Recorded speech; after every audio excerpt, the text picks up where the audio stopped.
Brought you by Meghdoot Satritha. Meghdoot Satritha shampoo ये hair fall को कम करे, डैंड्रफ को रोके और दे आपके बालों को भरपूर मजबूती। मेघदूत सतरीठा शैम्पू। तो चर्चाओं में फिर राज कर रहे हैं राजभर।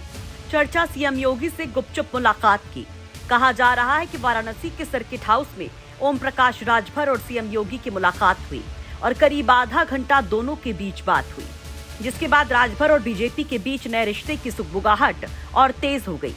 कहा जाने लगा कि इस रिश्ते पर यह मुलाकात मानो आखिरी मुहर है, क्योंकि इससे पहले राजभर के बेटे अरुण राजभर की शादी में भी तमाम दिग्गज बीजेपी नेताओं का जमघट था।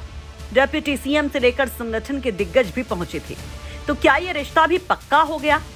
जब ये सवाल वाराणसी पहुंचे राजभर से किया गया तो उन्होंने क्या कहा, जरा वो भी सुन लीजिए। हमारे यहाँ तो जयंत चौधरी जी भी आए थे, सपा के भी दर्जन भर नेता आए थे, मुख्यमंत्री अखिलेश जी के द्वारा भेजे गए वाहक भी आए थे, सभी लोग बसपा के नेता आए थे, कांग्रेस के नेता आए थे, बीजेपी के नेता आए थे। अब बीजेपी के नेता आप लोगों को ज़्यादा इस नाते दिखाई देते हैं भाई, जैसे बारात में दुल्हा, तो सबको दिखता है, सरकार उनकी है, तो ताम झाम है, मार पुलिस फोर्स लग जाती है तो लगता है कि मंत्री जा रहे हैं। अब आप अकेले गाड़ी से बैठ के जाइए तो कोई ताकेगा? यही है और कोई कहानी नहीं है। तो राजभर कहते हैं कि आए तो जयंत भी थे, अखिलेश के खास सपा नेता भी उनका संदेश लेकर आए थे, लेकिन सब बीजेपी को ही क्यों देख रहे हैं? हालांकि मजे मजे में वो इसका कारण भी बता जाते हैं और बीजेपी को शादी का दुल्हा बता जाते हैं, और साथ ही सीएम योगी से मुलाकात की खबरों को भी वो सिरे से खारिज कर जाते हैं। सर जी, शादी का लड्डू योगी आदित्यनाथ जी को खिलाया आपने? नहीं, आप लोगों को भी खिलाएंगे तब बताएंगे क्या बात होगी। कल मुलाकात हुई आप? नहीं, ऐसा कुछ नहीं है। हम भी यहाँ आए, आने के बाद पता लगा कि मुख्यमंत्री जी भी आ रहे हैं, तो भाई वो आए उनका काम है, हम आए अपना काम है। लेकिन माना जा रहा था कि आप मुलाकात करने आए हैं, शादी के लड्डू खिलाने आए हैं। नहीं, लड्डू तो खत्म हो गया, वहीं कहाँ से ले आएंगे? आपके बेटे ने पुष्टि की थी कि आपकी मुलाकात हुई। हो सकता है, हमसे कोई बात नहीं है, उनको सूत्रों के हवाले से जैसे आप लोग चला रहे हैं खबर मिली हो।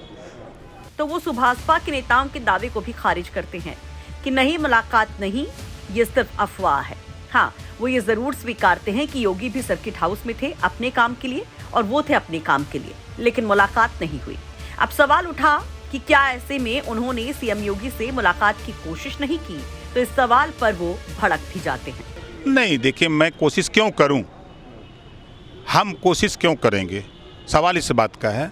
देखिए, हम जिन मुद्दों को लेके आप लोगों के बीच में आज हम 20 साल से हैं, चाहे वो जातिवाद जनगणना हो, चाहे घरेलू बिजली का बिल माफ़ी का हो, चाहे पूर्वांचल राज्य बनाने का हो, चाहे शराबबंदी का मामला हो, चाहे एक समान अनिवार्य फ्री शिक्षा का हो, चाहे घरेलू बिजली का बिल माफ़ी का हो, चाहे गरीबों के इलाज फ्री का हो, महिलाओं की आधी आबादी लोकसभा विधानसभा में आधी सीटें आरक्षित कराने का हो, आधी सीटें नौकरियों में महिलाओं के लिए आरक्षित कराने का हो, इन सब मुद्दों को लेकर के एक पार्टी का नाम बताए कि इन मुद्दों पर कोई कायम हो। बात तो सब बड़ी बड़ी करते हैं, महिला सशक्तिकरण, बेटी पढ़ाओ बेटी बचाओ, तो आप कानून क्यों नहीं उनके हाथ में दे देते? आधी सीटें आरक्षित कर दो, खुद लोकसभा विधानसभा में अपना कानून बना लेंगी। जब हमारी बेटियां दरोगा बन के, सीओ बन के, एसपी बन के निकलेंगी वर्दी पहन करके फोर्स के साथ, तो उनके ऊपर अपराध करने वाला छोड़ के प्रदेश नहीं देश भाग जाएगा। तो राजभर कहते हैं कि लड्डू चुक गया है, माने खत्म हो गया है, लेकिन उनके सियासी लड्डू का क्या वो बीजेपी को लड्डू खिलाएंगे या जहां मौका मिलेगा वहां खुद ही लड्डू खा आएंगे? इस पर आप लोग क्या कहेंगे? क्या वाकई योगी राजभर के बीच भी बढ़ रही हैं नजदीकियां और फिलहाल के लिए रिश्ता रखा जा रहा है राज, या फिर कहानी कुछ और ही है? आप लोग अपनी राय कमेंट बॉक्स में जरूर रखिए। वाराणसी से रोशन जायसवाल की रिपोर्ट, यूपी तक।